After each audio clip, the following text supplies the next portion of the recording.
Hi guys, welcome to a new video.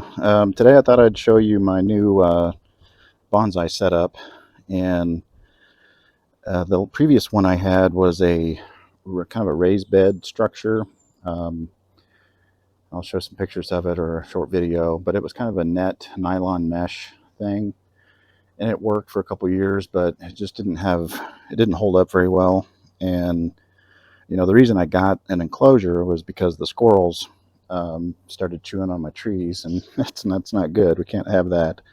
And so I bought this enclosure, and it worked, like I said. But come to find out, not only do the squirrels like chewing on the trees, they like chewing on that nylon mesh too. So what I did this year is I bought a chicken coop um, on Amazon, pretty inexpensive. And if you guys are struggling with something, you need to enclose your trees or garden beds or anything, I'll put a link down below if you want to take a look at it. But when I got it, and I'll try to show you some pictures here, it comes galvanized and really pretty easy to put together. I did it pretty much myself, and then my wife had to help me, once I got it together, pick it up and kind of position it where it is. But it went together really easy, but it had that, bright silver look. The netting was green, which isn't horrible, but I just wanted it to fit. My fence is brown, you can see, and then we've got some other you know fence brown, and so having a galvanized bonsai enclosure just kind of stood out. So what I did, I painted it with some matte paint, just to kind of dull it down so it just kind of blends into the background, and really happy with the way it turned out. So let me get in here closer.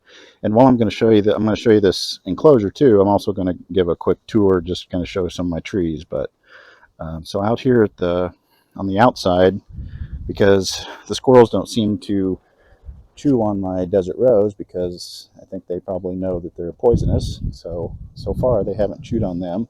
But I've got desert rose out here in the front, and I've got a couple different platforms. One, we had a tree taken out, so I had the tree service leave me a couple stumps, and I'm kind of using that for a couple of my desert roses to kind of flank the doorway. And then these other ones are raised bed garden blocks. So I've just got those stacked together. Again, I painted them all brown. It just helps blend in. And then my larger desert roses are sitting on those. I've kind of got that same setup on both sides. More desert rose. And then a couple of them are blooming, which is kind of nice. Nice to see some blooms there.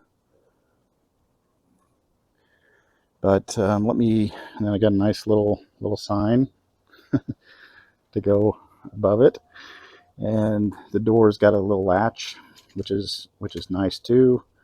Comes open, and I've got this little wire here that I've got to, because it's on a slope, so the door swings shut. But once you kind of go inside, um, this top section here, I'll just show you those. We've got most of my collection is portulacaria. There's a lilliput there on the end. That guy was just in a video. And then here's my Frankie tree. Here's another lilliput. And here's my big guy. Probably should have turned him around, but this is actually the back of it, because I just pruned him up in a video, and the backside was a little bare. And this kind of gives you some perspective when I say that I need to rotate my trees, because the sun comes up, and my trees are close to this fence, and the sun comes up over there in the east. So in the morning, they don't really get sun until it gets up in the air. So they kind of get the top and then this side the most. So that's just kind of unfortunate, but it is what it is. I just need to keep rotating my trees. But yeah, there's the back of my big guy. You can see the nice thick trunk and roots on that. And here's my exposed root Premna. Had some dieback during the winter, but it's kind of flushed out pretty good. And here's my water jasmine. which is starting to bloom. Got all these little blooms. They kind of hang down. And here's one of the blooms here. See if I can get it to focus. Yeah, so there's the bloom. Like I said, they just tend to droop down like that. And then here's my other larger portulacaria. Again, the back side of it, because I just rotated it. The big ficus on the end. More portulacaria over here. This guy really needs a haircut. He's probably twice as tall as it needs to be, but it's planted in a rock. A few other portulacaria, mostly liliputs back in here. There's a liliput that I just pruned up. Another liliput that I just pruned. Back there is my Singapore holly. It's done blooming. And over here are my Amazon Chinese elms, letting them acclimate. Just bought those probably 3 weeks ago. Still in the pots they came in, but they put on a lot of new growth, so probably going to slip pot those into a training pot here soon. I'll do a video on that. And here's my bigger Chinese elm. It's kind of hard to see, but it definitely needs a haircut, so I'll be pruning that guy up soon. And then down here, it's just kind of some more miscellaneous. There's my miniature. Get my wisteria out of the way.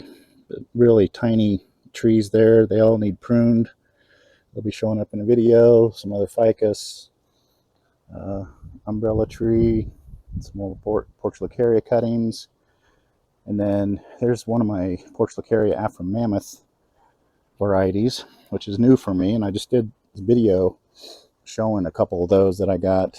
Another large portulacaria, miscellaneous ports down here.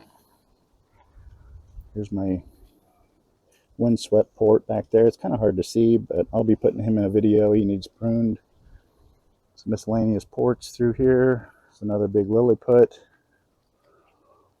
But here's another one of my portulacaria afra mammoths, and they just got big leaves. But these guys that I found have really big trunks. But like I said, they'll be in another video. Probably not sure if it'll come out before this video or after. But some more mammoths over here, and some little cuttings. I've got small desert rose starts from seed. More ports. Another desert rose. Got some blooms on it. And here's grew from a cutting. It's a couple years old, still in development. Here's my Singapore, or this is my Barbados cherry here. And I think it's got some blooms. Let me show you. Yep, down there is one bloom. Let's see if I can get back here. Just about have too many trees. Says no one ever. But here's my pinging that I just had a video on. Some more ports. Here's my lavender starflower, which is blooming nicely. Nice purple flowers on it. And here's my wisteria experiment. Picked up one of those at a garden center, and I'm pruning it, trying to get it sized right. So I'll be hopefully turning that into a bonsai. Down here, a lot more portulacaria, some liliputs, other desert rose grown from a seed. There's a little primna there, another mammoth, and some other cuttings down there. And down there we've even got more. We've got a bougainvillea and another primna. But I think that's just about it. And as far as my structures in here, you can see it's just a assortment of bricks and some treated lumber. And again, I painted it all that matte brown just so it always kind of recedes, because I want the trees to be the show, and I think it does a good job just kind of keeping everything in the background. So